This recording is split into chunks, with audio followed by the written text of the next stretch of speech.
সবাইকে রাধিকাস daily life ব্লগে জানাচ্ছি শুভেচ্ছা ও স্বাগতম। গত পর্বে দেখিয়েছিলাম আমরা গিয়েছি চেন্নাইয়ের সিশেল মিউজিয়ামে।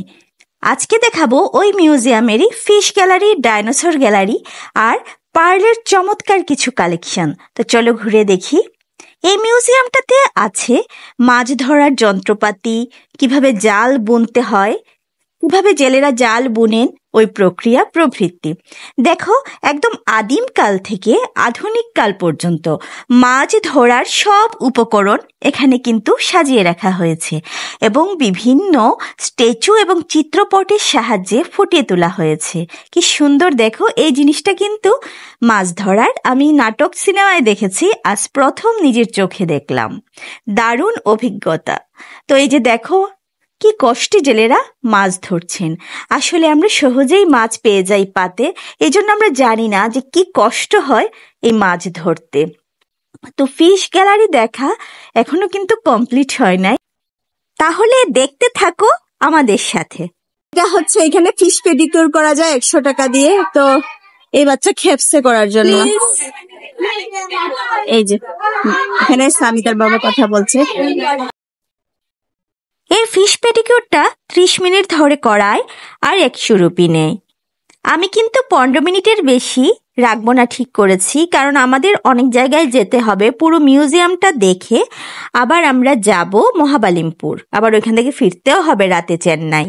তো সামহিতা বলছিল ওর নাকি ভীষণ সুড়সুড়ি লাগছে, যদিও কক্সবাজারে এই ফেসিলিটি ছিল, আমরা তখন করাইনি।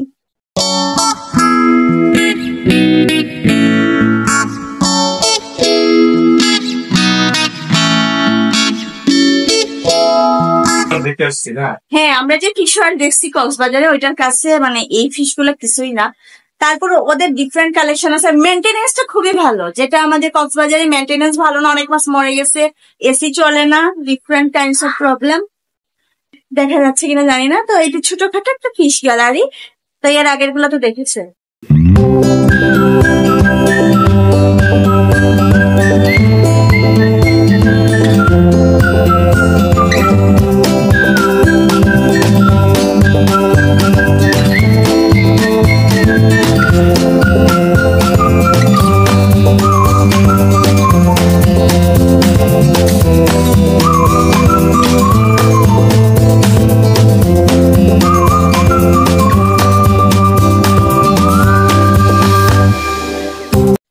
ডিজাইনটা জাস্ট দেখো, এই ডিজাইনটা কি সুন্দর। ঝিনুকের মধ্যে মুক্তা, তার মধ্যে মিউজিয়ামের এই যে দরজাটা।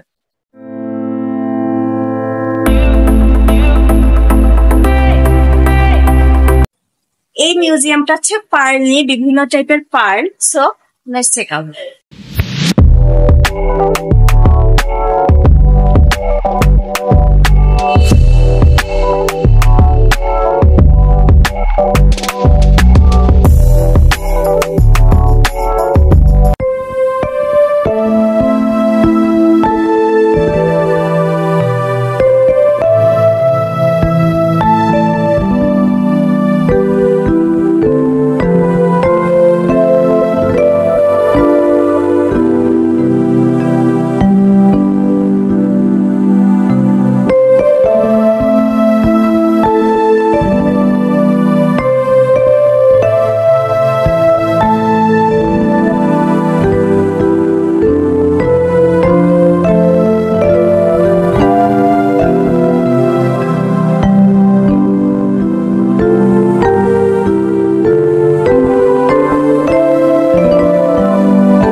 বন্ধুরা, কেমন লাগছে তোমাদের মুক্তোর কালেকশন দেখতে? নিশ্চয়ই দারুণ ভালো, আমারও না অনেক ভালো লেগেছিল। এই যে মুক্তো খচিত মুকুট, এটি হচ্ছে রেপ্লিকা, যে মুকুটটি রানী এলিজাবেথ পরতেন, আর এই তলোয়ারটি দিয়ে যুদ্ধ করতেন রাজা মহেন্দ্র ভার্মা আর তার ছেলে নরসিমা ভার্মা। এরা দুইজনই পল্লব বংশের রাজা ছিলেন। কি দারুণ ব্যাপার, তাই না? আমার তো অসাধারণ লাগছিল এসব দেখে। আর এই মুক্তটা কিন্তু কৃত্রিম, এটি ম্যানমেড, আর এটি তৈরি করা হয়েছে এই প্রাকৃতিক মুক্তটিকে দেখে। তো নিশ্চয়ই তোমাদের অনেক অনেক ভালো লাগছে। আর এই যে দেখো, একটা ছবির মাধ্যমে ফুটিয়ে তোলা হয়েছে কিভাবে ডুবুরিরা নিজের জীবন বাজি রেখে আমাদের জন্য মুক্ত সংগ্রহ করেন। তো চলো এবার যাই মুক্তোর দোকানে। তো এই যে আমরা চলে আসলাম, এটা হচ্ছে একটা পার্ল শপ। এখানে প্রত্যেকটা জিনিস পার্লের। এই ব্যাগগুলো মাত্র 100 রুপি করে ডিসকাউন্টে দিচ্ছিল, কিন্তু আমি না নিতে পারি নাই। কেন নিতে পারি না? আসলে আমার দরকার ছিল না, আমি আসলে দরকার ছাড়া তেমন একটা কিনি না। দেখো কি সুন্দর শোপিস, এগুলো আনতে ইচ্ছা হচ্ছিল, কিন্তু ব্যাগে করে আনবো কিভাবে, হয়তো বা লাগেজে করে আনলে ভেঙে যাবে, এজন্য আনতে পারিনি। কিন্তু অসাধারণ সব দেখো টিস্যু বক্স, আরও বিভিন্ন টাইপের কালেকশন ছিল, এমনকি বিভিন্ন টাইপের মালা, আর অনেক কালেকশন। যদিও আমার মানে 2-একটা নেকলেস খুব পছন্দ হয়েছিল, এগুলো একদম রিয়েল মুক্তার 6000 বা 10,000, 13,000 এরকম করে প্রাইস চাচ্ছিল, কিছু আছে আরও বেশি।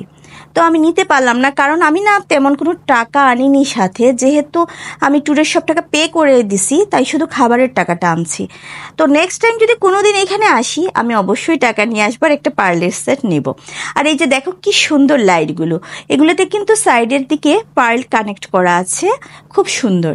তো এই যে দেখো বিভিন্ন টাইপের পার্ল দিয়ে বানানো, এটা কিন্তু একটা শামুকের মানে রেপ্লিকা বলতে পারো। দেন হচ্ছে বিভিন্ন প্রকার শামুক, ঝিনুক, এই যে কানের দুলগুলোতে যে মুক্তো দেখছো, এগুলো কিন্তু রিয়েল। তো এই যে বিভিন্ন প্রকার পায়েল আছে, হাতের ব্রেসলেট আছে, আরও অনেক কিছু। তো তোমরা দেখতে থাকো আমার সাথে কি কি আছে এই সব গ্যালারিতে।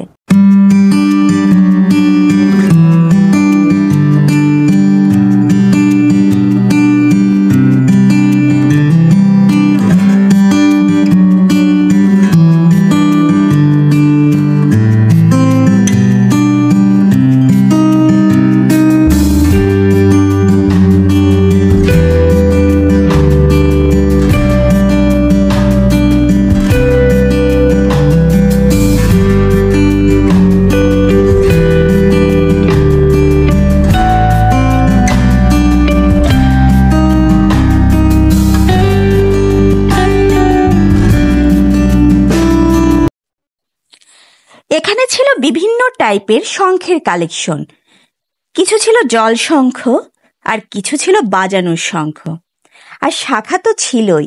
আমার ইচ্ছে ছিল কিছু শাখা কেনার। তো এই দেখো বিভিন্ন দেশের টাকা, আর এই যে আমাদের দেশের টাকা, আমাদের বঙ্গবন্ধু শেখ মুজিবুর রহমানের ছবি সহ। তো দেখা শেষ হয়ে গেল, চলে এলাম আমরা বাইরে। কি যে অসাধারণ লেগেছে। এবার যাব আমরা ডাইনোসর পার্কে। তো ডাইনোসর পার্কে চলো আমাদের সাথে। এই যে দেখো কি ভয়ঙ্কর ডাইনোসর মাথা নাড়াচ্ছে। রাধিকা এই ডাইনোসরগুলো দেখে ভীষণ ভীষণ ভয় পাচ্ছিল। তো দেখো রাধিকার অবস্থা, তোমাদের সাথে আমি ক্লিপ শেয়ার করছি, তো তোমরাও দেখতে থাকো। আমার না প্রচন্ড মজা লাগছিল। দেখো রাধিকা ভয় পাচ্ছে। ভয় পাচ্ছ না? তাহলে যাও ডাইনোসরের কাছে।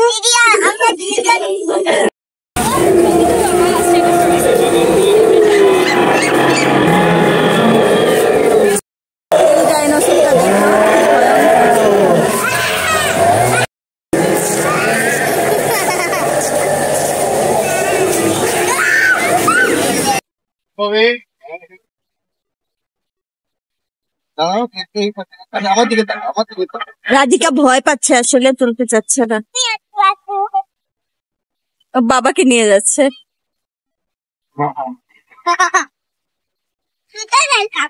ছোটদের কামড়ায় না, তুমি দেখো এখানে পা দাও।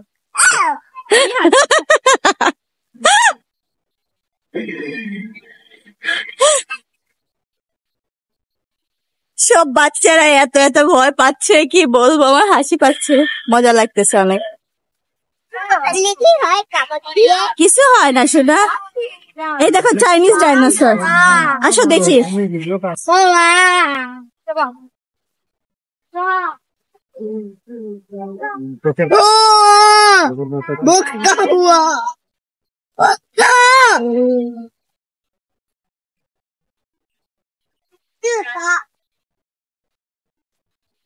ধরো ধরো ডাইনোসরটাকে ধরো, কিচ্ছু হবে না, ধরো। আমি শক্তিশালী কালিমা, শিশিয়া দে বাবা।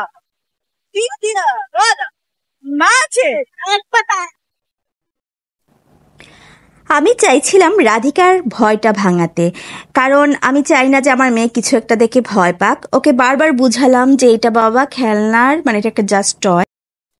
এই দেখো, সবাই দেখো, ডাইনোসরের ডিম ভেঙে এই যে ডাইনোসরের বাচ্চা। এই যে ডাইনোসরের আরেকটা বাচ্চা বের হয়েছে, দেখি তোমার নাম কি? ডাইনোসরের বাচ্চা।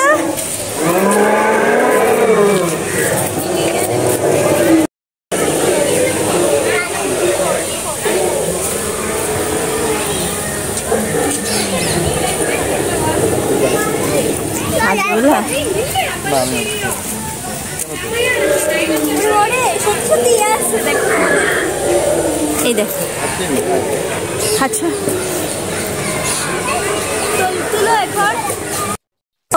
কি ভয়ঙ্কর ভাবে এটা মাথা নাড়াচ্ছে।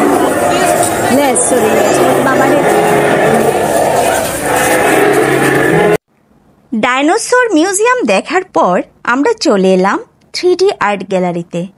এখানে বিভিন্ন রকম 3D ছবি ছিল, যার সাথে বাচ্চারা ছবি তুলছিল। কিন্তু আমি এবং আমার বাচ্চাদের মোটেও পছন্দ হলো না, যেহেতু আমরা কয়েকদিন আগে বঙ্গবন্ধু সামরিক জাদুঘর ঢাকায় গিয়েছিলাম এবং এটা প্রচণ্ড প্রচণ্ড সুন্দর আর স্পেশিয়াস। এটার চেয়ে অনেক বেশি বড় আর সুন্দর এবং লাইভলিও।